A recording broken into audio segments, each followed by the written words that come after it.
Advanced pain clinic. నొప్పి మాయం, surgery దూరం. For appointments 9155515563. ఇప్పుడు జబర్దస్త్ ఆగిపోయింది, రీజన్ ఏంటండి ఆపడానికి? నేను ఆపడానికి రీజన్ ఏంటంటే, మనకు సినిమా ఇండస్ట్రీ అంటేనే స్టెబిలిటీ లేని ఇండస్ట్రీ. జబర్దస్త్లో ఉన్న ఆర్టిస్టుల వల్ల సీనియర్ ఆర్టిస్ట్ కమెడియన్స్లో సైడ్కి వెళ్ళిపోవడం జరిగింది. ఉన్న ఆర్టిస్టులు ఎంతో కాలం ఉండరు, జబర్దస్త్లో ఉన్న వేరే ఎక్కడ ఉంది. ఇంకా వేరే కొత్త టాలెంట్ వాళ్ళు వచ్చినప్పుడు ఈ పాత వాళ్ళని పక్కకు పెట్టి ప్రతి ఒక్కరి దగ్గరికి వెళ్ళి మనకు ఒక అవకాశం రావాలంటే వెళ్ళి అడుక్కోవాలి. ఇది అడిగినోడికి ఇవ్వకుండా అడగనోడికి ఎందుకు ఇవ్వాలి? నేను అడుక్కునేదే కాక రాజకీయం జరుగుతూ ఉంటుంది. జరుగుతుండొచ్చు, జరుగుతాయి కూడా. ఇలా ఆఫీసులకు వెళ్ళకపోవడం వల్ల కూడా మనకు ఆఫర్స్ తగ్గిపోతాయి కదా. ఒక స్టాండర్డ్ ఉన్న పర్సన్ వెళ్ళి ఆపర్చునిటీ అడిగాడు అనుకో, హై స్టాండర్డ్ ఉన్నోడు అడగలేదనుకో. ఎంతమందికి అన్న లైఫ్ ఇచ్చినాం? తీసుకున్న హెల్ప్ని చెప్పడం అనేది వాళ్ళ మంచితనం. అది నేనే చేశానని చెప్పుకోవడం గర్వం. అన్న ఇచ్చిన ఆఫర్స్ ఇచ్చిన అందరూ అక్కడక్కడ అలా మంచి మంచి పొజిషన్స్లో ఉండి మంచిగా సెట్ అయ్యి ఉన్నారు. అదిరే అబ్బాయి ఇంకా అలా ఉండిపోయాడు. అంబిషన్ ఏంటంటే సినిమా ఇండస్ట్రీలోనే ఉండాలి, ఇక్కడే పోవాలి. భజన చేస్తేనే జీవితం అనేది చెడ్డన్న ఇచ్చిన ఒక స్టేట్మెంట్. భజన చేయాలి, మస్కా కొట్టాలి, ఇవన్నీ ఉన్నా కూడా నేను చేయలేను. ఎందుకంటే అనే ఒకప్పుడు జబర్దస్త్ ఎలా ఉండేది, ఇప్పుడు ఎలా ఉంటుంది? ఒక బూత్ షో, డబుల్ మీనింగ్ వర్డ్స్ ఎక్కువైపోతున్నాయి. బూత్ షో అనే పేరు ఫస్ట్ నుంచి ఉంది మాకు. ఒకసారి ఒక ప్రోగ్రామ్కి వెళ్ళినప్పుడు, లండన్కి వెళ్ళినప్పుడు అసలు కొంచెం ఇది డీసెంట్ ఫ్యామిలీస్ వచ్చేది, డబుల్ మీనింగ్ అని. జబర్దస్త్ వాళ్ళు బ్యాడ్ మాట్లాడుకోవడం కానీ, వాళ్ళు చేసినంత వరకే మనతో ఉంటారు, అది అయిపోయిన తర్వాత వాళ్ళెవరో మనం ఎవరో ఉన్నట్టు ఉంటారు. అన్నీ పేర్లు చెప్పను, బట్ మా దాంట్లో జబర్దస్త్లో ఒక పర్సన్కి హెల్త్ బాగాలేకపోతే కొన్ని సందర్భాలు ఉంటాయి శివ, అప్పుడు అడగాల్సిన అవసరం లేదు. కానీ అన్ని సందర్భాలు అందరికీ అంటే కష్టం. అదిరే అభి అయిపోయింది, ఆ లైఫ్ అయిపోయింది, ఫేడ్ అవుట్ అయిపోయారు. బయటకు నువ్వు తోసేసి నాకు ఇండస్ట్రీలో అవకాశాలు రాకుండా చేస్తే అదిరే అభి అనే పేరు ఉంటే ఎంత పోతే. హాయ్ హలో నమస్తే, నేను మీ anchor Shiva. Welcome to iDream media. ఈరోజు మన ముందున్న గెస్ట్, ఇప్పటికే ప్రోమో చూస్తే మీకు నా ముందున్న గెస్ట్ ఎవరు అర్థమైపోయి ఉంటుంది. అదిరే అభి బ్రో ఈరోజు మనతో ఉన్నారు. ఆయనతో మాట్లాడి జబర్దస్త్ విషయాలు, ఆయన యాక్టింగ్, ఆయన లైఫ్ ఎలా వెళ్తుంది ఇప్పుడు ప్రజెంట్ అనే దాని గురించి మనకు తెలియని విషయాలు తెలుసుకునే ప్రయత్నం అయితే చేద్దాం. అండ్ ఈ మధ్య కొన్ని మాటలు వినడం, లైక్ అదే జబర్దస్త్ నుంచి ఒక చంటన్న వచ్చి మాట్లాడడము, అదే విషయం పైన కొన్ని మాటలు నేను కూడా వేరే యాక్టర్ నుంచి కూడా తెలుసుకోవాలనిపించి నేను అభిగారిని పిలవడం జరిగింది. అయితే సరే అని వెంటనే వచ్చి ఈరోజు మనతో షేర్ చేసుకోవడానికి అభి బ్రో ఉన్నారు. హాయ్ బ్రో, ఎలా ఉన్నారు? బాగున్నారా? బాగున్నాను బ్రో. ఎప్పటి నుంచో అనుకుంటున్నాను బ్రోతో మాట్లాడాలి, ఒకసారి ఇంటర్వ్యూ చేయాలని. ఈరోజు కుదిరింది బ్రో మనకి. ఈ మధ్య కొంచెం ఒక వెబ్ సిరీస్ ఒక డైరెక్షన్ చేస్తున్నాను. సో చాలా సార్లు అనుకున్నాము అని ఇప్పుడు సెట్ అయింది. ఇప్పుడు సెట్ అయింది. ఇప్పుడు జబర్దస్త్ ఆగిపోయిందా? లేదే, మీరు ఆగిపోయారు. మీరు ఆపేశారు. రీజన్ ఏంటన్నా ఆపడానికి? నేను ఆపడానికి రీజన్ ఏంటంటే, ఆల్మోస్ట్ ఒక 9.5 to 10 years చేశాను సేమ్ స్కిట్స్ అన్ని. అంటే ఆల్మోస్ట్ ఇయర్లీ మనకు ఒక 52 స్కిట్స్ చేస్తున్నాం కదా. 500 స్కిట్స్ దాకా జబర్దస్త్లో ఉన్నాయి. అందులో నేను ఒక 400 స్కిట్స్ చేశాను. ఇంకా నాకేంటంటే ఇన్ని సంవత్సరాలు చేసినా ఇంతే. ఇప్పుడు అదిరే అభి అనేవాడికి ఒక క్రియేటివ్గా స్కిట్స్ చేస్తాడు అనేది ఒక పేరు వచ్చింది. అంతకంటే ఇంకెక్కువ చేయడానికి అక్కడ స్కోప్ కూడా నాకు పెద్దగా కనిపించలేదు. డబ్బులు మంచిగా ఇస్తారు, ట్రీట్మెంట్ బాగుంటుంది, అన్నీ బాగున్నాయి. కానీ ఒక సాచురేషన్ పాయింట్ వస్తుంది కదా మనకి. ఎక్కడైనా సాఫ్ట్వేర్లో కావచ్చు, లేకపోతే వేరే ఏ వర్క్ చేసినా కూడా ఒక సాచురేషన్ పాయింట్ ఉంటుంది. నెక్స్ట్ ఇంకేం చేయాలి, నెక్స్ట్ లెవెల్కి వెళ్ళాలంటే ఏం చేయాలి. సో ఆ స్టేజ్లో ఉన్నప్పుడు ఫస్ట్ నుంచి నేను డైరెక్షన్ చేయాలనేది నాకు కోరిక. సో ఇలా ఉండి చేయడం కుదరట్లేదు. కంప్లీట్ ఫోకస్ షిఫ్ట్ చేసి టోటల్గా సినిమాల మీద పెడదామని చెప్పి అప్పుడు బయటకు రావడం జరిగింది. సినిమా ఇండస్ట్రీలో కూడా కదన్నా, యాక్టింగ్ అప్పుడు ఇలా సినిమాలో కనిపిస్తుంటారు, మళ్ళీ గ్యాప్ ఇస్తూ ఉంటారు, మళ్ళీ వస్తుంటారు, మళ్ళీ గ్యాప్ ఇస్తుంటారు. ఎందుకంటే గ్యాప్ మీరు ఇస్తున్నారు, కావాలని ఇవ్వరు. గ్యాప్ వస్తూ ఉంటుంది. మనకు సినిమా ఇండస్ట్రీలో హిట్ ఉంటే ఒకసారి టాప్ రేంజ్కి తీసుకెళ్తారు. ఒక్కొక్కసారి ఎంత పెద్ద యాక్టర్ అయ్యి, ఎంత బిజీగా ఉన్న యాక్టర్ అయినా కొన్ని సందర్భాల్లో సైలెంట్గా ఇంకేం వర్క్ లేకుండా ఇంట్లో కూర్చునే సందర్భాలు కూడా వస్తాయి. సో మనకు సినిమా ఇండస్ట్రీ అంటేనే ఒక స్టెబిలిటీ లేని ఇండస్ట్రీ అది. ఒకసారి అప్ ఉండొచ్చు, ఒకసారి డౌన్ ఉండొచ్చు. కాబట్టి ఈ మార్పులు, వెళ్ళడాలు, రావడాలు ఇవన్నీ జరుగుతూ ఉంటాయి.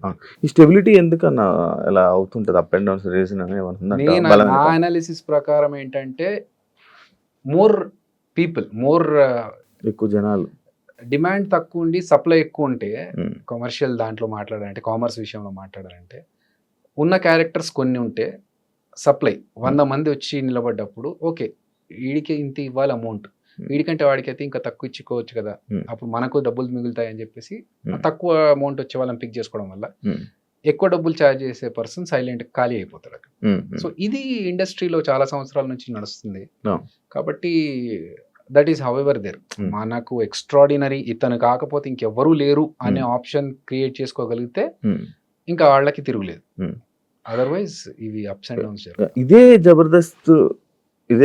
జబర్దస్త్ లో ఉన్న ఆర్టిస్టుల వల్ల, కమెడియన్స్ వల్ల సీనియర్ ఆర్టిస్ట్ కమెడియన్స్ సైడ్కి వెళ్ళిపోవడం జరిగింది.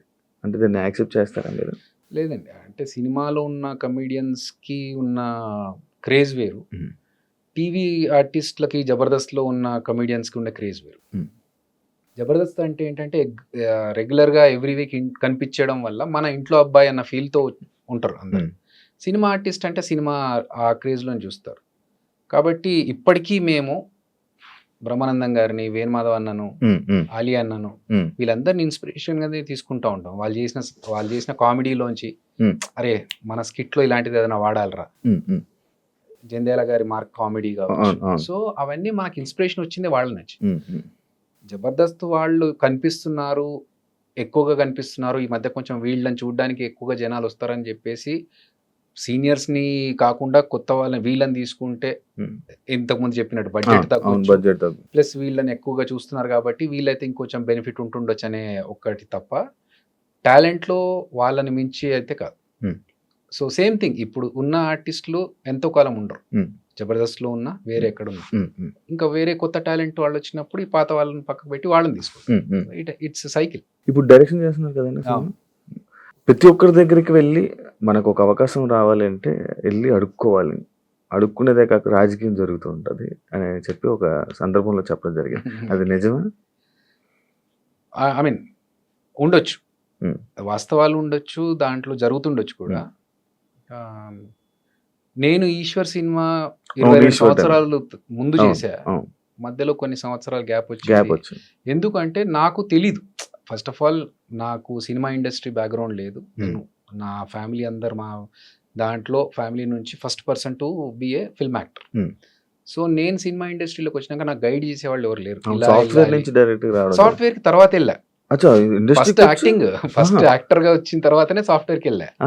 సో ఒక యాక్టర్ గా నేను ఈశ్వర్ సినిమా తర్వాత గౌతమ్ ఎస్ఎస్ ఇవన్నీ చేస్తున్నప్పుడు నాకు ఆఫీస్లోకి వెళ్ళి వాళ్ళని అడగాలి ఆపర్చునిటీస్, నాకు ఏదైనా అవకాశం ఇవ్వండి, లేకపోతే నేను ఆడిషన్స్ ఇస్తా, ఇవన్నీ నాకు అప్పుడు తెలియదు, నన్ను గైడ్ చేసే వాళ్ళు కూడా లేరు. ప్లస్ ఇంకోటి ఏంటంటే నాకు సరే మనం ఇంత పెద్ద సినిమా చేసాము, మన గురించి చూసారు మోహన్ బాబు గారు, వీళ్ళు పిలిపించి సినిమాలో అవకాశం ఇచ్చారు, అలాగే అందరూ పిలిచి మనం చూసాం కదా. నా పాయింట్ ఏంటంటే గర్వం కాదు, మనం వెళ్ళి వాళ్ళని ఇబ్బంది పెట్టి సార్ నాకు అవకాశం ఏంటంటే అరే వీడు ఆఫీస్ దాకా వచ్చాడు ఏదో ఒకటి ఇవ్వాలి కదా పాపం అని చెప్పి ఏదో క్యారెక్టర్ ఇస్తే అది మనకు సూట్ అవ్వచ్చు అవ్వకపోవచ్చు, దానివల్ల ఎందుకు వాళ్ళకి నిజంగా ఇతను ఈ క్యారెక్టర్కి ఇతనే బాగుంటాడు అనిపిస్తే పిలుస్తారు కదా, పిలిచినప్పుడు మనం వెళ్ళి ఆడిషన్స్ కావాలన్నా ఇద్దాము అనే దృష్టిలో నేనున్నాను. అది ఆ గ్యాప్ పెరగడం వల్ల నాకు సినిమాలు అప్పుడు లేక నేనేం చేశానంటే ఇంకా ఇట్లా కాదు, నేను చదువుకున్నాను కదా, ఆపర్చునిటీస్ కోసం ఆఫర్స్ కోసం వెయిట్ చేస్తూ టైం ఎందుకు వేస్ట్ చేసుకోవడము, డబ్బులు కావాలి, ఫైనాన్షియల్ గా మనం ఒకటి స్టెబిలిటీ ఉండాలి అని చెప్పి నేను అప్పుడు జాబ్కి షిఫ్ట్ అయ్యాను. సో ఇక్కడ రాజకీయాలు జరుగుతాయి అనే విషయం మీరు అన్నారు కదా, దానికి ఉండొచ్చు, జరుగుతుండొచ్చు, జరుగుతాయి కూడా. ఎందుకంటే ఇప్పుడు ఫర్ ఎగ్జాంపుల్ జరిగిందా తెలీదు అంటే నేను పట్టించుకోను, రీజన్ చెప్తా. ఒకసారి నాకు ఒక సీరియల్ కోసం నన్ను ఫోన్ చేశారు, అప్పుడు నేను అసలు సీరియల్స్ చేయాలనే దృష్టిలో లేను, బట్ జాబ్ చేస్తూ జబర్దస్త్ చేస్తూ ఉన్నాను. మంచి పీక్ టైమ్స్లో నాకు ఫోన్ వచ్చింది, ఒక మెయిన్ హీరోగా మిమ్మల్ని సీరియల్ అనుకుంటున్నామండి, మీరు చేస్తే బాగుంటుంది అనుకున్నామంటే ఓకే ఇదేదో బాగుంది. అప్పుడు నేను జాబ్ వదిలేసి టోటల్గా ఇటు షిఫ్ట్ అయిపోవచ్చు, ఎందుకంటే నంబర్ ఆఫ్ వర్కింగ్ డేస్ ఎక్కువగా ఉంటాయి కాబట్టి అని అనుకున్నాను. కట్ చేస్తే కొన్ని రోజుల తర్వాత చిన్న ప్రాబ్లం వల్ల చేంజెస్ జరిగాయండి అని Hmm. నేను వదిలేసా. సేమ్ పర్సన్ మళ్ళీ నాకు కొన్ని రోజుల తర్వాత కలిసినప్పుడు కొన్ని ఆబ్లిగేషన్స్ వల్ల కొన్ని చేంజెస్ జరిగాయండి అంటే అప్పుడు నాకు అర్థమైంది, ఓహో బ్యాక్ ఎండ్లో ఏదో జరిగింది అని చెప్పి. బట్ ఏంటి, ఎవరు చేశారు, ఎందుకు చేశారు అనేది పట్టించుకోవాల్సిన అవసరం అనిపించలేదు నాకు, ఎందుకంటే తెలుసుకొని చేయాల్సింది ఏం లేదు. I left it. సో జరుగుతాయి రాజకీయాలు అనేది డెఫినెట్గా. ఇప్పుడు ఫర్ ఎగ్జాంపుల్ ఒక డైరెక్టర్ ఉన్నాడు, అతనికి తెలిసిన పర్సన్ ఉన్నాడు, ప్రొడ్యూసర్ ఉన్నాడు, అతనికి తెలిసిన పర్సన్ ఉన్నాడు. ఇప్పుడు ఇద్దరిలో ఒకరికి ఆపర్చునిటీ ఉందంటే అక్కడ రాజకీయాలు జరుగుతాయి డెఫినెట్గా. మావాడిని పెట్టుకోవాలంటే మావాడిని పెట్టుకోవాలి. వర్త్ ఎవరు అనిపిస్తే వాళ్ళకి ఆపర్చునిటీ వస్తుంది నేను అనుకునేది. ప్లస్ ఫేట్ కూడా ఉండాలి. ఇబ్బంది పడలేదన్నా? Okay, it's a part of life journey. జరుగుతూ ఉంటాయి. మనం అవి పట్టించుకొని ఇబ్బంది పడుకుంటూ మనం ఆగిపోతే ముందుకు వెళ్ళలేము. ఇలా ఆఫీసులకు వెళ్ళకపోవడం వల్ల కూడా మనకు ఆఫర్స్ తగ్గిపోతాయి కదా? 100% తగ్గిపోతాయి కాదు, రావు. ఫస్ట్ ఆఫ్ ఆల్ అంటే ఇప్పుడు ఒక స్టాండర్డ్ ఉన్న పర్సన్ వెళ్ళి ఆపర్చునిటీ అడిగాడు అనుకో, హై స్టాండర్డ్ ఉన్నోడు అడగలేదు అనుకో, మనం ఏం ఆలోచిస్తాం, హ్యూమన్ సైకాలజీ, ఇది అడిగినోడికి ఇవ్వకుండా అడగనోడికి ఎందుకు ఇవ్వాలి నేను అని ఆలోచిస్తాం. సో ఇక్కడ ఉన్న వాళ్ళకి ఇవ్వచ్చు, అలా మిస్ అయిన ఛాన్సెస్ కూడా ఉండొచ్చు. బట్ నాకేంటంటే ఫస్ట్ ఆఫ్ ఆల్ నాకు వెళ్ళి అడగాలని తెలియదు. సెకండ్ థింగ్, ఇప్పుడు తెలిసిన తర్వాత నాకు పరిచయం ఉన్న డైరెక్టర్స్ దగ్గరికి వెళ్ళి నేను మాట్లాడి అడుగుతున్నాను, ఏదన్నా ఉంటే చెప్పండి, ఆడిషన్స్ వస్తాను, నేను ఇస్తాను, ఫోటోగ్రాఫ్స్ చూడండి, ఇది లుక్ నాది, if you want we can change, ఈ క్యారెక్టర్, ఇలాంటి క్యారెక్టర్స్ అయితే బాగుంటుంది. నో, రీసెంట్లో నేను డైరెక్షన్ చేస్తూ కూడా వేరే డైరెక్టర్స్ని వెళ్ళి కలిసారు. ఎందుకంటే నా అంబిషన్ ఏంటంటే సినిమా ఇండస్ట్రీలోనే ఉండాలి, ఇక్కడే పోవాలి. సో వేరే పెట్టుకోవద్దు మైండ్లో అని చెప్పేసి. అందుకనే ఆడిషన్ తెలియనప్పుడు నేను వెళ్ళలేదు, తెలిసిన తర్వాత వెళ్ళి కలుస్తున్నాను. వేరే డైరెక్టర్స్తో మాట్లాడుతున్నప్పుడు ఓకే ఏమైనా ఆపర్చునిటీస్ ఉంటే ఇప్పటికైనా. సో తెలిసిన తర్వాత అడుగుతున్నాను, అట్లా అని చెప్పి వాళ్ళని ఇబ్బంది పెట్టడం కదా. ఇప్పుడు వాళ్ళు ఏంటి, అరే పాపం అడుగుతున్నాడు, చాలా రోజుల నుంచి వెంట పడుతున్నాడు కదా, ఏదో క్యారెక్టర్ ఇచ్చేయాలని చెప్పి ఇచ్చారనుకోండి, అప్పుడు ఏంటి అక్కడికి వెళ్ళి గుంపులో ఒక నలుగురిలో ఒకరు నిలబడాలనుకో, అప్పుడు మనకు సాటిస్ఫాక్షన్ ఉండదు. చేయవన్నాలంటే ఒకళ్ళు వచ్చినా కూడా గుంపులో అంటే దానికి ఒక రికగ్నైజేషన్ ఉండాలి. 22 సంవత్సరాల నుంచి ఉన్నాను ఇండస్ట్రీలో. అట్లీస్ట్ మొన్న తేజ గారిని కలిసా, మాట్లాడినప్పుడు నేను జబర్దస్త్ చూడనమ్మా అన్న. పర్లేదు సార్, అందరూ చూడాల్సిన కంపల్షన్ ఏం లేదు, అందరూ ఒక్కొక్కరికి ఒక్కొక్క ఇష్టం ఉంటుంది అంటే, సరే ఎలాంటి క్యారెక్టర్స్ కావాలనుకుంటున్నావు నువ్వు యాజ్ యాక్టర్ అంటే, సరే 22 సంవత్సరాల నుంచి ఇండస్ట్రీలో ఉన్నాను, ప్రభాస్ అన్న క్రేజ్ ఏంటో తెలుసు మీకు, అదే సినిమాతో నేను స్టార్ట్ అయ్యాను, కొంచెం అన్నా మనకు పేరుండి గుర్తుపట్టేలాగా నాకు ఒక రికగ్నైజేషన్ వచ్చే క్యారెక్టర్, అరే ఈ క్యారెక్టర్ భలే చేశాడరా అనే క్యారెక్టర్ ఉంటే ఓకే సార్, అది పాజిటివా నెగిటివా ఏంటి అనేది తర్వాత. చిన్న క్యారెక్టర్ అయినా పెద్ద, ఒక్కొక్క చిన్న క్యారెక్టర్లకు కూడా ఉండిపోతాయి లైఫ్. సో అట్లా పర్టికులర్ గా కాదు, కానీ నలుగురులో కొంతమంది ఏం చేస్తారంటే, ఓకే జబర్దస్తులు నలుగురు ఉండాలి ఫ్రెండ్స్, హీరో ఉంటాడు, హీరోతో పాటు ఒక నలుగురు గ్యాంగ్ ఉంటుంది, ఊరికే ట్రావెల్ చేస్తూ ఉంటారు, డైలాగులు ఉన్నా లేకున్నా, అలాంటివి చేసి వేస్ట్. దానివల్ల మన టైం వేస్ట్, వాళ్ళ టైం వేస్ట్. ఊరికే ఎంతమందికి అన్న లైఫ్ ఇచ్చినావు నార్మల్గా? పెద్ద మాట అది, లైఫ్ ఇచ్చడం అనేది. అట్లేం లేదు, ఇప్పుడు నాకు ఒకరు ఆపర్చునిటీ ఇస్తేనే నేను ఇండస్ట్రీలోకి వచ్చాను. సో మనకు కుదిరినప్పుడు ఒకరికి ఏమైనా హెల్ప్ చేస్తే వాళ్ళ టాలెంట్ చూపించుకుంటారు కదా, అంతే తప్ప టార్గెట్ పెట్టుకొని వీళ్ళకి ఇలా చేయాలి, హెల్ప్ చేయాలి అన్నది అలాంటి ఇంటెన్షన్ అయితే లేదు. జబర్దస్త్లోని కానీ ఇందులోనే కానీ బయట ఉన్న ఆర్టిస్టులు కానీ సగం మంది చెప్పుకుంటారు, నేను ఈయన వల్ల వచ్చాను, ఈ పొజిషన్లో ఇలా ఉన్నాను అని చెప్తూ ఉంటారు. ఏమనిపిస్తుంటుంది అన్న నీకు? అది వాళ్ళ గ్రాటిట్యూడ్ చూపించుకోవడం, వాళ్ళ మంచి ఉద్దేశంతో వాళ్ళు తీసుకున్న హెల్ప్ని చెప్పడం అనేది వాళ్ళ మంచితనం. అది నేనే చేశానని చెప్పుకోవడం గర్వం. So I don't believe in that. ఇప్పుడు ఆదికే కావచ్చు, మిగతా అందరికీ కావచ్చు, వాళ్ళకున్న టాలెంట్తోనే పైకి వచ్చారు. మనం ఒక చిన్న సపోర్ట్ ఇచ్చాము, వాళ్ళకు ఒక ఆపర్చునిటీ ఇచ్చాము తప్ప, వాళ్ళని ఫస్ట్ నుంచి మనమే స్టార్ట్ చేసి మనమే క్రియేట్ చేసి మొత్తం పెడితే అది గ్రేట్. సో వాళ్ళకున్న టాలెంట్కి నేను కొంచెం సపోర్ట్ చేసి పుష్ చేశాను, అది వాళ్ళు చెప్పుకోవడం వాళ్ళ మంచితనం. అది యాక్చువల్ రీసెంట్గా నేను ఒకటి విన్నది, అన్న ఇచ్చిన ఆఫర్స్ ఇచ్చిన అందరూ అక్కడక్కడ అలా మంచి మంచి పొజిషన్స్లో ఉండి మంచిగా సెట్ అయ్యి ఉన్నారు, వై అదిరే అబ్బాయి ఇంకా అలా ఉండిపోయాడు అనేది ఒకటి ఉంది. దానికి ఏం చెప్తాను? ఏమో నాకు ఐడియా లేదు, బట్ నేను నా ఫ్లోలో నేను వెళ్తున్నాను. ఏదో ఎమోషన్ అవుతున్నాను. లేదు, కొంచెం స్ట్రెచ్ చేసుకుంటున్నాను కాదు, 2-3 రోజుల నుంచి వర్కౌట్ చేయట్లేదు, అందుకే కొంచెం స్ట్రెచ్ చేసుకుంటున్నాను. బట్ ప్రాబ్లం ఏంటంటే, నేను ఎక్కువగా దాని గురించి ఆలోచన, నేను ఎందుకు ఇక్కడే ఉండిపోయాను. ఐఎమ్ స్టిల్ రన్నింగ్ 22 years తర్వాత కూడా I'm still in the industry. So అదొక హ్యాపీనెస్. ఒక బాధలో కూడా నేను పాజిటివ్ సైడ్ చూడడానికి ట్రై చేస్తా. I try to be optimistic every time. So I'm happy with what I'm now. ఎందుకంటే నా లైఫ్లో టచ్వుడ్ నేను అప్పు చేయాల్సిన సందర్భం రాకుండా చూసుకున్నాను. నాకు మేబీ మీరు అన్నట్టుగా యూనో ఎక్కువగా వెళ్ళిపోయి కలిసిపోయి వాళ్ళతో కూర్చొని మాట్లాడి మనకు కొంచెం ఆపర్చునిటీస్ కోసం ట్రై చేయడం అవన్నీ మనకు తెలియదు. నెట్వర్కింగ్ అంత ఎక్కువ వచ్చినప్పుడు కలిసినప్పుడు మాట్లాడినప్పుడు మాత్రమే ఏంటి అని. అంతే తర్వాత ఒకసారి షూట్ అయిపోయినా ఆఫీస్ అయిపోయినా ఏదైపోయినా నేను డైరెక్ట్ ఇంటికే, ఇంకా వేరే ఫ్రెండ్స్ దగ్గరికి వెళ్ళి ఆడుకోవడాలు టైం పాస్లు చేయడాలు ఏం లేవు అస్సలు. ఏ అలవాటు లేదు. ఎక్కడ టైం పాస్లు చేసేది లేదు. ఎప్పుడో ఎవరిదో ఫ్రెండ్ బర్త్డే ఉంది ఖచ్చితంగా వెళ్ళాలి అంటే తప్ప, ఒక బర్త్డేకి వెళ్ళడం తప్ప ప్రెసెంట్ హ్యాపీగా నేను ఇంట్లో కూర్చొని టీవీలు చూసుకుంటే సినిమాలు చూసుకుంటే అదే నా టైం పాస్. సో మేబీ అదొక రీజన్ కావచ్చు. అదర్వైజ్ అంటే నాకు ఎప్పుడు ఆ ఫీలింగ్ రాలేదు. అందరూ ముందుకు వెళ్ళిపోతున్నారు నేను ఇక్కడ ఉండిపోయానే అనే ఫీలింగ్ నాకైతే లేదు. ఎందుకంటే నేను ఉన్న దాంట్లో నాకు హ్యాపీగా ఉన్నా. ఇదే టాపిక్. భజన చేస్తేనే జీవితం అనేది చంటన్న ఇచ్చిన ఒక స్టేట్మెంట్. భజన చేయాలి, ఇండస్ట్రీలో ఉండాలంటే భజన చేయాలి. వాళ్ళు నీకు ఏదైనా ఉండాలన్నా ముందుకెళ్ళాలని ఇది ఉండాలి. అది నాకు లేదు, నేను ఇక్కడ ఉండిపోయాను. దానికి యాక్సెప్ట్ చేస్తా ఉండొచ్చు. That's what I'm saying. నాకు తెలుసు భజన చేయాలి, మస్కా కొట్టాలి ఇవన్నీ ఉన్నా కూడా నేను చేయలేను. ఎందుకంటే నాకు రాదు. అది ఆర్టిఫిషియల్గా తెలిసిపోతుంది శివ. ఇప్పుడు మన దగ్గరకు ఒకడు వచ్చి అన్నా నువ్వు అస్సలు తోపన్నా నీ కామెడీ అద్దరిపోద్దన్నా పడిపడి నవ్వుతా అంటే నాకు తెలుసు. అరే నా స్టాండర్డ్ ఏంటో నాకు తెలుసు, నువ్వు చెప్పేది పేకుతున్నావని నాకు తెలుసు. సో అర్థమైపోతుంది వీడు మస్కా కొడుతున్నాడు. ఆ మస్కా కూడా ఏంటి కొంతవరకు రియలిస్టిక్గా ఉంటే ఓకే, అన్నా నీ బాడీ చూస్తే జిమ్ బాడీ ఇక్కడ అర్థమైపోతుంది. ఇది ఎగ్జాజరేట్ చేసి చెప్తారు చూసారా, మనకు అర్థమైపోతుంది వీడు కొంచెం ఆర్టిఫిషియల్ క్యాండిడేట్, వీడితో దూరం ఉండదు. సో ఇదే థింగ్ మనం అవతలతో చేయొద్దు. ఇప్పుడు ఒక హీరో సినిమా ఫ్లాప్ అయింది అనుకుందాం, మనం వెళ్ళి అద్దరిపోయింది సార్ సినిమా అద్దరిపోయింది అన్నా, అసలు నువ్వు నెక్స్ట్ అది ఇది అని చెప్తే వాళ్ళకి తెలియదు ఆ సినిమా పోయింది వీడు ఏదో పేకుతున్నాడు. అప్పుడు ఏంటి మన గురించి మన జెన్యూనిటీ గురించి వాళ్ళకు ఒక డౌట్ క్రియేట్ అవుతుంది. ఎందుకు చేయడం? అట్లాంటి విషయాల్లో నేను చెప్పకుండా ఉండడం ప్రిఫర్ చేస్తా. అబద్ధం చెప్పి వాళ్ళని కన్విన్స్ చేసి మోసం చేయడం కంటే ఐ రాదర్ కీప్ క్వైట్. నిజంగా బాగుండి నిజంగా ఎక్స్ట్రాడినరీ అనిపించినప్పుడు వెళ్ళి చెప్తా. అది మస్కా కదా, అలా వాళ్ళకి కూడా తెలుస్తుంది జెన్యూన్. అనే ఒకప్పుడు జబర్దస్త్ ఎలా ఉండేది, ఇప్పుడు ఎలా ఉంటుంది?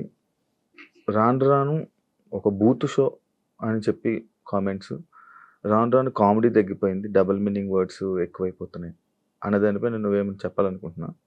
యాక్చువల్గా బూత్ షో అనే పేరు ఫస్ట్ నుంచి ఉంది మాకు. అది ఎలా చెప్పాలి, ఇప్పుడు నేను ఒక స్కిట్ చేశాను. నేను ఒక ఎంఎస్సి ఎలక్ట్రానిక్స్ బ్యాక్గ్రౌండ్ పీజీ స్టూడెంట్ని, సాఫ్ట్వేర్ బ్యాక్గ్రౌండ్ నుంచి వచ్చి జనాలు ఎంజాయ్ చేస్తున్నారు ఇదే ప్యాటర్న్ ఏమో అనుకునే ఒక అపోహతో ఒక స్కిట్ చేసా. దానికి బండబూతులు పడ్డాయి నాకు, తిట్లు. అరే ఇది కాదా, ఓకే ఐ రియలైజ్డ్ చెయ్యొద్దు ఇలా అని చెప్పి. కానీ వర్స్ట్ థింగ్ ఏంటంటే శివ, ఇప్పుడు అదే క్లిప్ ఏదైతే ఉంటుందో అది వైరల్ ఉంది. ఇంకా 10 సంవత్సరాల కూడా అదే క్లిప్ వైరల్ ఉంది. నేను సోషల్ రెస్పాన్సిబిలిటీ ఉంది మనకు కూడా, మనం చేయాలి, మంచి విషయాలు చెప్పాలి, జనాలకి మెసేజ్ చెప్పొచ్చు దీని ద్వారా అని చెప్పి చెట్ల గురించి, చెట్లు నాటాలనే విషయం, నీళ్లు సేవ్ చేయాలనే విషయం కావచ్చు, ఇలాంటి చాలా విషయాలు చెప్పాను. తడి చెత్త పొడి చెత్త ఈ సెపరేషన్ గురించి చాలా మందికి తెలియదు. ఈ స్కిట్స్ లో భాగంగా చెప్తే ఏమైనా ఇన్ఫర్మేషన్ వస్తుందేమో, అసలు ఎవడు పట్టించుకోలేడు దాని గురించి. సో బూత్ షో అని అన్నారు, అవి జరిగినాయి. కానీ చాలా మంది ఏంటంటే వచ్చి మేము బాగా ఎంజాయ్ చేస్తామండి ఇలాంటి స్కిట్స్ అని కూడా చెప్పిన వాళ్ళు ఉన్నారు. సరే అప్పటికి ఇప్పటికీ మారింది, రాను రాను ఇంకా వర్స్ట్ అవుతుంది అంటే మేబీ ఆడియన్స్ పర్స్పెక్టివ్ కూడా మారుతుంది. ఒక డికేడ్ 10 years అవుతుంది కదా జబర్దస్త్ స్టార్ట్ అయ్యి. సో అప్పుడున్న ఆడియన్స్ ఇప్పుడున్న ఆడియన్స్ కి జనరేషన్ మారేసరికి ఆ తేడా వల్ల మేబీ అలా అనిపిస్తుందేమో. బట్ ఎక్స్ట్రీమ్ వెళ్ళిపోయి చేస్తున్నవైతే ఏం లేవు, ఆల్రెడీ ఫస్ట్ నుంచి ఉన్నవే ఇప్పుడు చేస్తున్నారు. ఇప్పుడున్న వాళ్ళు కూడా మా టీమ్స్లలో ఉన్న వాళ్ళు ఇప్పుడు టీమ్ లీడర్స్ అయ్యారు. అంతే తప్ప మరీ బండబూతులకు వెళ్ళిపోయి వల్గర్గా చేస్తున్నా ఉంటే ఉండొచ్చు. నేను చూడలేదు చాలా రోజులు, ఈ మధ్య కాలంలో చూడట్లేదు. నేను వెబ్ సిరీస్ డైరెక్షన్ లో ఉన్నప్పుడు ఇంకా నాకు టైం సరిపోవట్లేదు. ప్రోమోస్ వరకు చూస్తున్నాను కానీ అక్కడికి వెళ్ళి చూసే టైం దొరకట్లేదు. కాకపోతే ఇంకొక విషయం శివ, ఇప్పుడు కొన్ని పాత సినిమాలు వస్తూ ఉంటాయి, ఆ పాత సినిమాలో హీరో హీరోయిన్ మాట్లాడుకున్న డబుల్ మీనింగ్స్ గురించి మీమ్స్ వస్తూ ఉంటాయి, ఇప్పుడు రీసెంట్ గా వైరల్ అవుతుంది. వైరల్ అవుతున్నాయి. అరే మనము 10 ఏళ్ల కింద మనము మాట్లాడిన మాటలు, ఇప్పుడు 5 ఏళ్ల కింద మాట్లాడిన మాటలు, ఈ పెద్ద పెద్ద హీరోలు, పెద్ద పెద్ద స్టార్స్ అప్పుడు అవును. వీళ్ళు మాట్లాడినప్పుడు దాని గురించి ఎవరు అనలేదు, క్వశ్చన్ చేయలేదు. తర్వాత మనం ఏదో బచ్చగలం. ఇప్పుడు వాళ్ళ ముందు స్టాండర్డ్కి మన స్టాండర్డ్ ఎంత, వాళ్ళే మాట్లాడినప్పుడు అబ్జెక్షన్ పెట్టలేదు ఆడియన్స్, ఇప్పుడు ఎందుకు దీని మీద పడుతున్నారు, దీని వంటి బూత్ షో అంటున్నారు అనేది ఒక చిన్న బాధ అంతే. అని జబర్దస్త్ వాళ్ళు చేసినంత వరకే, దాని తర్వాత దాని అందులో ఉన్న వాళ్ళలోనే వెనక బ్యాడ్ మాట్లాడుకోవడం కానీ, లేకపోతే ఏది పడుతుంది మన గురించి స్ప్రెడ్ చేసి మన తీసేయడం, అలాంటివన్నీ జరుగుతూ ఉంటాయి. అండ్ ఇంకోటి, మనకి వాళ్ళు సపోర్ట్ ఏమి ఉండరు, వాళ్ళు చేసినంత వరకే మనతో ఉంటారు, అది అయిపోయిన తర్వాత వాళ్ళు ఎవరో మనం ఎవరో ఉన్నట్టు ఉంటారు అన్న స్టేట్మెంట్కి నువ్వు ఏం చెప్తావు? చెంట అన్నాడా? సరే, ఇండస్ట్రీలో ఫ్రెండ్స్ అనే వాళ్ళు ఉండరు బ్రో. నేను 22 సంవత్సరాల నుంచి ఉన్నాను ఇండస్ట్రీలో. ఫ్రెండ్స్ అనేది చాలా rare case scenarios in the industry, film industry. ఎందుకంటే ఒక సినిమా చేస్తున్నప్పుడు ఆ కంపానియన్షిప్ ఎలా ఉంటుందంటే, ఆ వారం 10 రోజులు ఒక అరకులో షూటింగ్ జరుగుతుంది అనుకోండి, అప్పుడు you are my best friend, ఎందుకంటే ఇంకా వేరే ఎవరు ఉండరు అప్పుడు. సో అప్పుడున్న ఫ్రెండ్షిప్ వేరు. కానీ అదే లైఫ్ లాంగ్ కంటిన్యూ చేయాలని అవతల వాళ్ళు ఎక్స్పెక్ట్ చేస్తారు కదా, దట్ వోంట్ హ్యాపెన్. ఎందుకంటే వీళ్ళు నెక్స్ట్ సినిమాకి వెళ్ళినప్పుడు అక్కడ ఇంకో ఫ్రెండ్ దొరుకుతాడు. సో ఇది రొటేట్ అవుతూ ఉంటుంది. ఎవరి పనులు వాళ్ళకే ఉండి, ఎవరు బిజీ వాళ్ళకే ఉంటుంది. సో అవతల వాళ్ళకి హెల్ప్ చేయడం అనేది ఒక రేంజ్ వరకు ఓకే. ఫర్ ఎగ్జాంపుల్ ఇప్పుడు నువ్వు వచ్చి, అన్న నాకు ఇది ఒక చిన్న విషయం ఉంది, నాకు ఒక సజెషన్ కావాలి, ఒక హెల్ప్ కావాలి, ఇది అన్నాను అనుకో, నా వల్ల ఎంత అవుతుందో అంత చేయగలుగుతాను. నా అంతకు నేనే వచ్చి నీ దగ్గరికి ఏంటి నీ పొజిషన్ అనే వాళ్ళే చాలా తక్కువ మంది ఇండస్ట్రీ. సో ఎవరి పనుల్లో వాళ్ళు ఉంటారు. First of all we should not expect చేసుకోవడం వల్ల ఇలాంటివన్నీ వస్తాయి. ఎగ్జాక్ట్లీ. ఇప్పుడు మనము, నేను ఎందుకు వేరే ఫ్రెండ్స్తో తిరగను, ఇంటికి వెళ్ళిపోయి నా పని నేను చేసుకుంటా అంటే, ఈ ఫ్రెండ్షిప్ అనేది సినిమా ఇండస్ట్రీలో not a genuine thing. So కలవడం వరకు, మాట్లాడుకోవడం వరకు హ్యాపీ, అది ఓకే. అంతేగాని నాకు ఇతని వల్ల ఏదన్నా ఆపర్చునిటీ రావాలనో, లేకపోతే అతని వల్ల ఇంకా సపోర్ట్ దొరకాలనుకోవడం కష్టం. మనం ఎక్స్పెక్టేషన్స్ పెట్టుకోకపోతే మనం హ్యాపీగా ఉంటాం. ఇప్పుడు ఆ ఎక్స్పెక్టేషన్ పెట్టుకోకుండా ఉండాలంటే మనం ఏం చేయాలి, మనకు తగ్గట్టుగా మనం ప్లాన్ చేసుకోవాలి. అంతే తప్ప ఇప్పుడు నాకు కష్టాలు ఉన్నాయని నేను చెప్పి ఏదైనా అవసరం ఉంది అనుకుంటే, ఒకసారి అంటే 2 సార్లు అంటే అవతల హెల్ప్ చేస్తారు. ఎన్నిసార్లు చేస్తారు అవతల వాళ్ళు? చేయరు.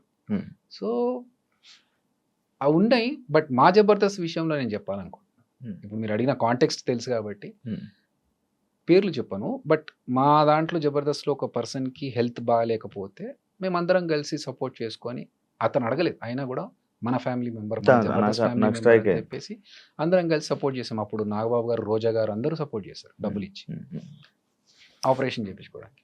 ఒక పర్సన్కి వాళ్ళ పేరెంట్స్ చనిపోతే ఇక్కడ నుంచి వెళ్ళడానికి డబ్బులు లేవంటే మళ్ళీ మేము అందరం కలెక్ట్ చేసుకొని ఇచ్చాం. అప్పుడు కూడా అతను అవతల పర్సన్ అడగలేదు. సో కొన్ని సందర్భాలు ఉంటాయి శివ, అప్పుడు అడగాల్సిన అవసరం లేదు, ఇచ్చేస్తాం, చేస్తాం. అందరూ ఎంత అయితే అంత, ఎవరి వల్ల ఎంత జరుగుతుంది.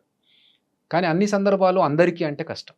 ఆ సందర్భం కూడా ఒకటి ఉంటుంది సార్. ఫర్ ఎగ్జాంపుల్, ఒకరి ఫాదర్ చనిపోయారు, ఇక్కడ నుంచి అంత్యక్రియలకు వెళ్ళడానికి కూడా వెళ్ళే పరిస్థితి లేదు అన్నప్పుడు, that is a worst situation. ఆ సిచ్యువేషన్లో మన దగ్గర ఉన్నా లేకున్నా తీసి ఇవ్వాలి ఎక్కడి నుంచి అన్న. కానీ వేరే కాంటెక్స్ట్లో అవసరం ఉంది, ఇవ్వాలి అన్నప్పుడు ఎంతవరకు అది అవసరం, దానికి ఎంతవరకు హెల్ప్ చేయొచ్చు అనేది కూడా అందరు ఆలోచిస్తారు. సో అక్కడే జరుగుతాయి కొన్ని. ఇంకోటి, ఆడియన్స్ అద్రి అభి అయిపోయింది, ఆ లైఫ్ అయిపోయింది, ఇంకా ఆయన ఫేడ్ అవుట్ అయిపోయారు, ఇంకా కనిపించారు అనే వాళ్ళకి ఏం చెప్తాను? Okay, that's okay. నేను లైఫ్ లాంగ్ ఇక్కడ ఉండాను, నేను మనిషినే ఉండాను కొన్ని సంవత్సరాల తర్వాత అనుకున్నప్పుడు అద్రి అభి అనే పేరు ఉంటే ఎంత, పోతే ఎంత. అది డౌన్ఫాలే కదన్నా? I don't think so. See, నన్నెవరో బయటకు తోసేసి నాకు ఇండస్ట్రీలో అవకాశాలు రాకుండా చేస్తే అప్పుడు నేను బాధపడాలి. నేను నా అంతకు నేను కదా బయటకు వచ్చింది జబర్దస్త్ నుంచి. And Adhire Abhi is only for Jabardasth. I'm Abhinay Krishna. నేను యాజ్ ఎ డైరెక్టర్ నేను బయటకు వచ్చి ఒక ప్రాజెక్ట్ చేసుకుంటున్నాను ఆహాలో.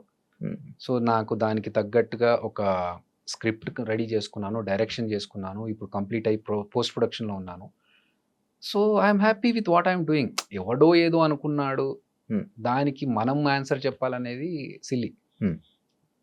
నాకు కావాల్సింది నేను డైరెక్టర్ అవ్వాలనుకున్నాను, అవుతున్నాను. దానికోసం నేను అద్రి అభిగానే జబర్దస్త్లోనే కంటిన్యూ చేస్తేనే ఉంటా అంటే అది వర్క్ అవ్వదు. ఉమ్, ఉమ్, కొన్నిసార్లు ఫోకస్ షిఫ్ట్ చేయాలి. Hmm.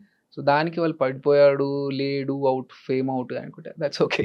నేను అలా అనుకుంటే నేను ఇన్ని సంవత్సరాలు ఆల్మోస్ట్ 3 years అయిన జబర్దస్త్ years వదిలేసి నేను మొత్తం గడ్డం పెంచేసి Hmm. మొత్తం లాంగ్ హెయిర్తో, నాకు Hmm. తెలుసు ఆ లాంగ్ హెయిర్తో బియర్డ్తో కంప్లీట్ లుక్కే చేంజ్. ఉమ్, ఉమ్, నేను ఇంటెన్షనల్గా చేశా. Hmm. అదిరాబి అనేవాడు కనిపించద్దు కొన్ని రోజులు, Hmm.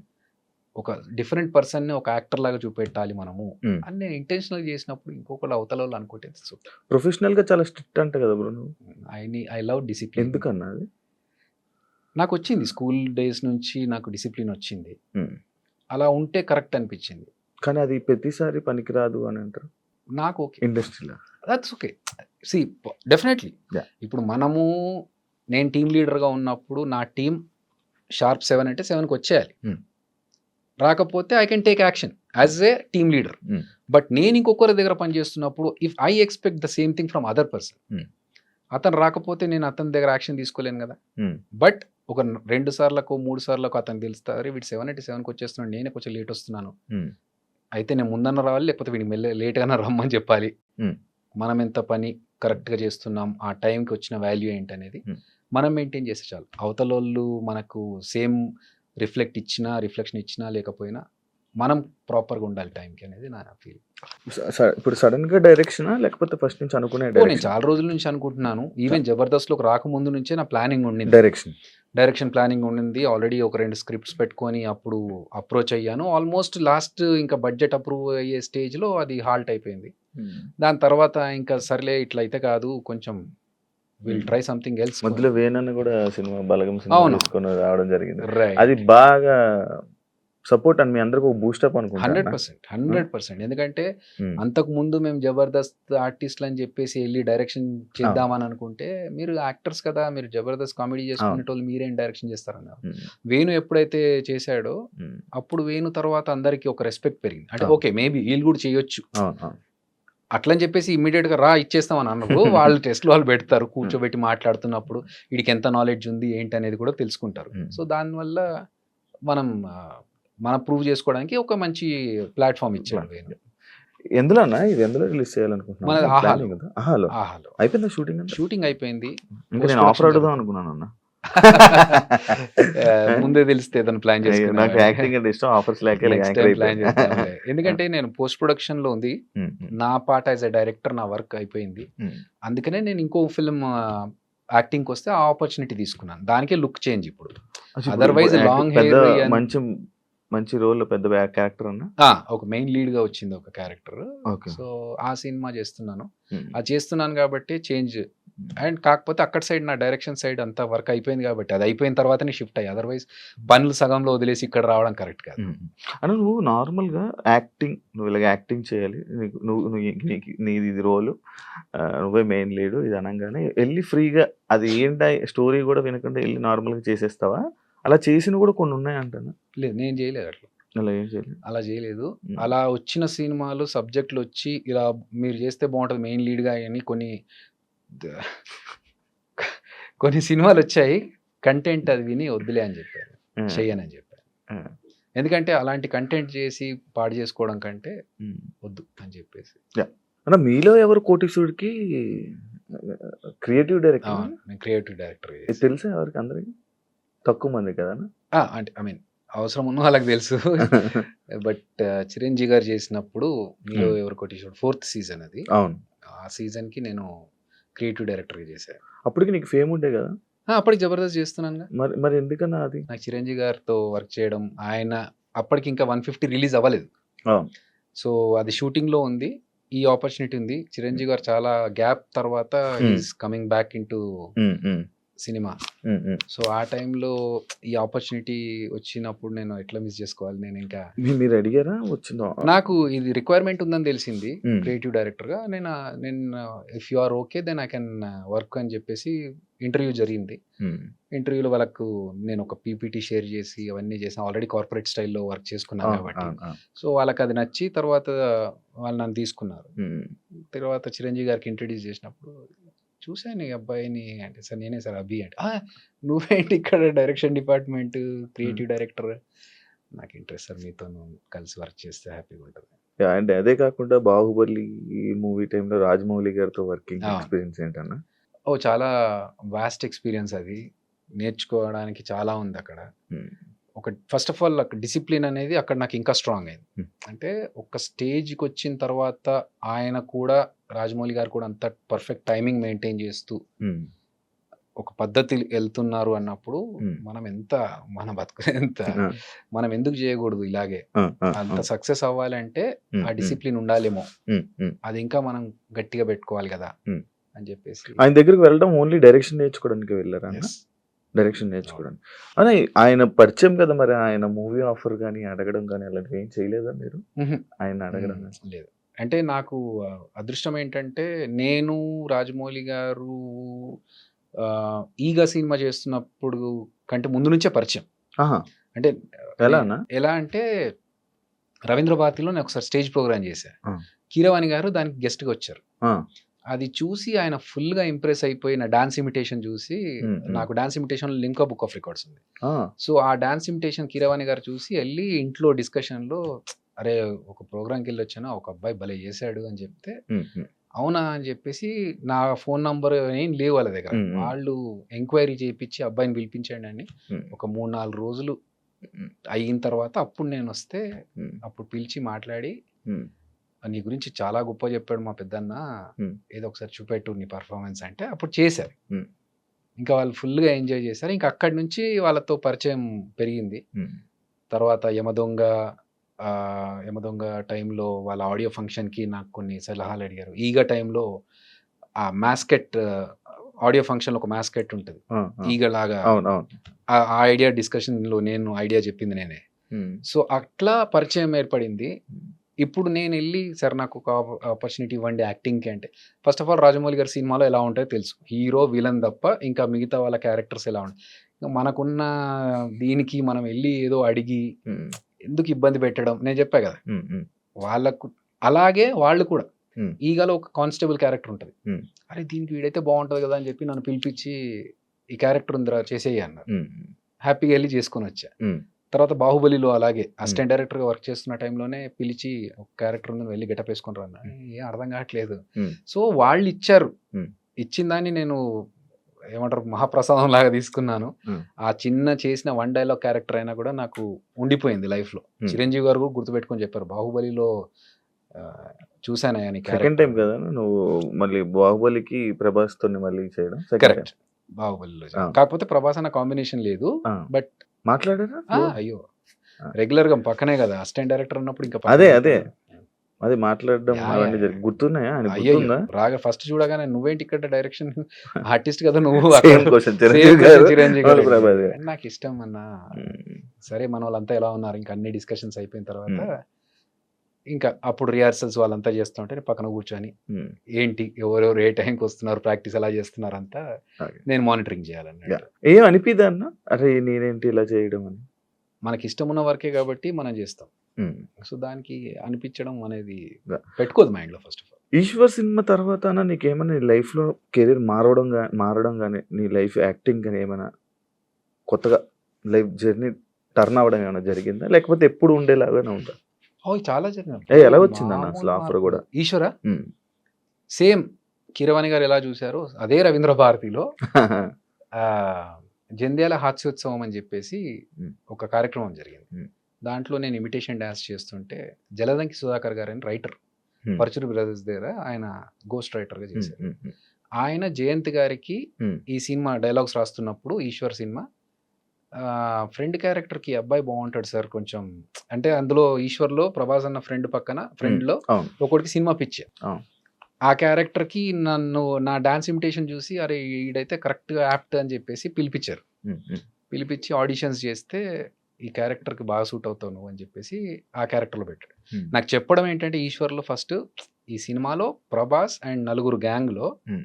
నువ్వొక్కడివే కొంచెం బుర్రవాడి పనులు చేసేవాడివి. హ్మ్. ఎందుకంటే డబ్బులన్నీ నీ దగ్గరే ఉంటాయి. నువ్వు హ్మ్. డబ్బులు సంపాదించేవాడు. మిగతా వాళ్ళంతా నీ దగ్గర డబ్బులు తీసుకొని ఎంజాయ్ చేసే బ్యాచ్. హ్మ్. హ్మ్. సో, ప్రభాస్ అన్నని ఏదన్నా అనగలిగే కెపాసిటీ నీకొక్కడికే ఉంటది ఈ సినిమాలో అన్నాడు. హ్మ్. అన్నట్టుగానే ఆ సినిమాలో హీరోయిన్ గురించి ఒక చిన్న సీన్ వచ్చినప్పుడు నేను తిట్టేస్తా. హ్మ్.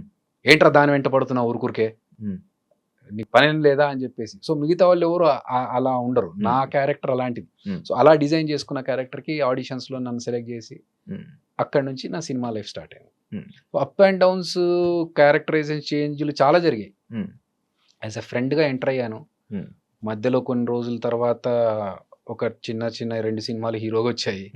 ఇవి వర్కౌట్ అవ్వట్లేదని చెప్పేసి మళ్ళీ సాఫ్ట్వేర్కి వెళ్ళాను. జాబ్ చేసుకుంటూనే మళ్ళీ టీవీకి వచ్చాను. జబర్దస్త్ ద్వారా, అంటే అంతకు ముందు యాంకర్గా వచ్చా. యాంకర్గా కొన్ని షోస్ చేసిన తర్వాత మళ్ళీ జబర్దస్త్ వచ్చింది. జబర్దస్త్లో ఒక కమెడియన్గా చేసుకుంటూ వచ్చా. So there are lot of changes. I'm enjoying the journey. ఇవన్నీ నీకు ఎక్స్పీరియన్స్ తో చేసావా అన్న, లేకపోతే ఇందులోకి రాగానే అవి నేర్చుకొని చేసినవా? లైక్ నేనంటే ఇప్పుడు ఒక యాంకర్ చేసావు, యాక్టింగ్ ఇంట్రెస్ట్ తో వచ్చేసావు అంటే నేర్చుకుని ఎక్కడైనా నేర్చుకుని వచ్చావా? లేదు, మనకు డాన్స్ వచ్చు. డాన్స్ ద్వారానే వాళ్ళు ఇచ్చిన సీన్ ని మనం ఎన్హాన్స్ చేసుకొని చూపిస్తున్నామా లేదా అనే ద్వారా యాక్టింగ్ వచ్చు. యాక్టింగ్, దాని తర్వాత యాంకరింగ్ కూడా నీకు రాదు. వచ్చానా ముందు యాంకరింగ్? అంతకుముందు ఎప్పుడు చేయలేదు. అంతకుముందు ఎప్పుడు చేయలేదు. సో వాళ్ళు ఎప్పుడైతే పిలిచి ఇట్లా ఈ టీవీలో మేము టీవీ షో స్టార్ట్ చేస్తున్నాము, మీరు యాంకరింగ్ చేస్తారంటే నాకు ఎక్స్పీరియన్స్ లేదు అంటే మేము గైడ్ చేస్తాం, మీరు రండి అన్నారు. సో అప్పుడు నేను జాబ్ చేస్తున్నాను. సో ఇది మంచి ఆపర్చునిటీ మనకు అని చెప్పేసి నేను వచ్చేసాను. నీ జర్నీలు మొత్తం అన్ని నాకు మీకు రానివే అలా జరుగుతూ ఉన్నాయి, అలా వస్తున్నా పోతున్నాయి. కానీ వచ్చిన దాన్ని మాత్రం నేను 100% ఎఫర్ట్స్ పెట్టి దాని మీద హోంవర్క్ చేసుకొని, ఫర్ ఎగ్జాంపుల్ యాంకరింగ్ అన్నప్పుడు ఓకే ఆ టైంలో ఉన్న యాంకర్స్ ఎవరు, వాళ్ళు చేస్తున్న పద్ధతులు ఏంటి, మనం వాళ్ళకంటే డిఫరెంట్గా చేయాలంటే ఏం చేయాలి. సో ఇఫ్ యూ సీ యాంకరింగ్లో డాన్స్తో స్టార్ట్ చేసింది ఫస్ట్ మేమే. నేను, నాతో పాటు ఇంకొక అమ్మాయి అలెఖ్య అని ఉండేది. సో ఇంట్రడక్షన్ షో స్టార్ట్ అవ్వాలి యాంకర్ది అన్నప్పుడు ఫస్ట్ ఇంట్రడక్షన్ వచ్చి ఒక డాన్స్ చేసి తర్వాత హాయ్ హలో నమస్తే welcome this is Adhire Abhinay Krishna. So ఆ స్టార్ట్ అనేది అక్కడి నుంచే స్టార్ట్ అయింది. దాని తర్వాత ఇప్పుడు వేరే యాంకర్స్ డాన్స్లు చేస్తూ మాట్లాడడం ఇవన్నీ తర్వాత వచ్చినాయి. కానీ అదొక ఓకే, అప్పుడు లేదు మేము కొత్తగా స్టార్ట్ చేయాలని. ఒక యాంకర్గా ఇంకేం చేయొచ్చు, ఒక బ్రేక్ చెప్పేటప్పుడు ఎలా చెప్పొచ్చు. సో ఆ వర్క్ అయితే చేశాం. నన్ను అందరూ మురళీమోహన్ గారు దానికి జడ్జి నేను చేసిన షోకి. సో ఆయన చాలా అప్రిషియేట్ చేశారు ఆ విషయాన్ని. ఎందుకంటే నార్మల్గా అందరూ hi let's take a break now అన్నారు, వెల్కమ్ బ్యాక్ అంటున్నారు. నేను అన్నాను సార్ ఇలా కాదు, నేను ఏదో కొత్తగా చేస్తేనే కదా నన్ను యాంకర్గా రికగ్నైజ్ చేస్తారు. ఓకే తింటున్నారా, తింటూనే ఉండండి, మీరు తిని చేయి కడుక్కునే లోపు మళ్ళీ వచ్చేస్తాం, యాడ్ చేద్దాం సార్. ఈ మాట చెప్పినప్పుడు మురళీమోహన్ గారు ఎపిసోడ్ టెలికాస్ట్లో చూస్తూ కరెక్ట్ నేను తింటున్న టైంలోనే వచ్చిందయ్యా నువ్వు చెప్పిన మాట, అరే భలే కనెక్ట్ అయ్యామే అనుకున్నాను అని. సో మనకు తెలుసు ఏ టైంలో ఈ ఎపిసోడ్ పడుతుంది, ఆ టైంలో జనాలు ఏం చేస్తూ ఉంటారు. హలో మాస్టర్ ఏంటి అటు ఇటు చూస్తున్నారు, ఇక్కడ చూడండి సార్ మా ఎపిసోడ్లో బ్రేక్ తీసుకుంటున్నాం, ఈ గ్యాప్లో మీరు ఏమైనా చేసుకుంటే చేసుకొచ్చేసేయండి. ఇవన్నీ మీరు క్రియేట్ చేసి ఆఫ్ కోర్స్. సో అలా చేసి ఇవన్నీ చెప్తే వాళ్ళకి ఇది బాగుంది, కొత్తగా ఉంది, చేసుకోవచ్చు, కంటిన్యూ. నీకు యాంకర్స్లో నీకు ఒక స్పెషలైజేషన్ ఒక డిఫరెంట్గా చేయడానికి ఇది నీకు చాలా సరిపోతుంది అని. అట్లా నాకు వచ్చిన దాన్ని నేను ఇంకెంత బెటర్గా చేయొచ్చు అనేది చేసుకుంటున్నాను. సేమ్ ఎగ్జాంపుల్ జబర్దస్త్కి నేను ఒక యాంకర్గా ఉన్నప్పుడు నన్ను పిలిచారు యాజ్ ఎ టీమ్ లీడర్. ఇప్పుడు నేను జబర్దస్త్లోకి వచ్చా, అక్కడ 6 టీమ్ లీడర్స్ ఆల్రెడీ ఉన్నారు, 5 ఉన్నారు, నేను 6వ వాడిని. నాకు వాళ్ళకి ఏదన్నా ఒక డిఫరెన్షియేట్ ఉండాలి. సో అందరూ సేమ్ కామెడీ చేస్తున్నారు, అందరూ సేమ్ స్టైల్లో చేస్తున్నారు అంటే కాదు. నాకున్న టాలెంట్ ఏంటి, మనకున్న ఫేస్ కి కామెడీ ఫేస్ కాదు. దీన్ని 100 ఎక్స్ప్రెషన్స్ ఇంక్లూడ్ చేసి 100 కష్టాలు పడితే తప్ప ఒక సింపుల్గా పేలే పంచి నేను పేల్చలేను. సో అలా ఉన్నప్పుడు నేనేం చేయాలి, ఇంకొక రకంగా ఎలా ఇంప్రెస్ చేయాలి అంటే ఓకే లెట్స్ థింక్ క్రియేటివ్. అట్లా ఆలోచించి జబర్దస్త్లో ఒక 10 క్రియేటివ్ థింగ్స్ నేను చేసినాయి నాకు గర్వంగా చెప్పుకోగలుగుతా. ఒకటి సెలబ్రిటీతో స్కిట్ చేయించడం ఫస్ట్ నేను చేశాను, తెలంగాణ శకుంతలమ్మతో చేశాను. దాని తర్వాత ఒక డిజిటల్ టీవీ పెట్టుకొని టీవీలోంచి ఒక పర్సన్ మాట్లాడుతూ ఉంటే బయట నుంచి నేను కౌంటర్స్ అది నేను చేశాను. తోలు బొమ్మలు చేశాను, తమిళ్ డబ్బింగ్ స్కిట్ చేశాను, వైట్ అండ్ వైట్ వేసుకొని ఒక రౌడీ షీటర్ ఎలా ఉంటాడు రియల్ ఎస్టేట్ అది నేను చేశాను, అలాద్దీన్ చేశాను, టామ్ అండ్ జెర్రీ చేసాం. ఈ మన స్కేట్స్ వేసుకొని ఫస్ట్ స్కిట్ చేసింది నేనే, ఓవర్ బోర్డు మీద స్కిట్ చేసింది. సో ఇలా ఎస్ నువ్వు నీ జబర్దస్త్లో ఏం పీకేవరా, నువ్వు ఎన్ని స్కిట్లు ఏం చేసావు, అసలు నీ స్కిట్లు ఏదైనా గుర్తున్నాయంటే ఎస్ నేను ఒక 10 కొత్త వేరియేషన్స్ ఇచ్చాను స్కిట్స్, ఆ సాటిస్ఫాక్షన్ చాలు.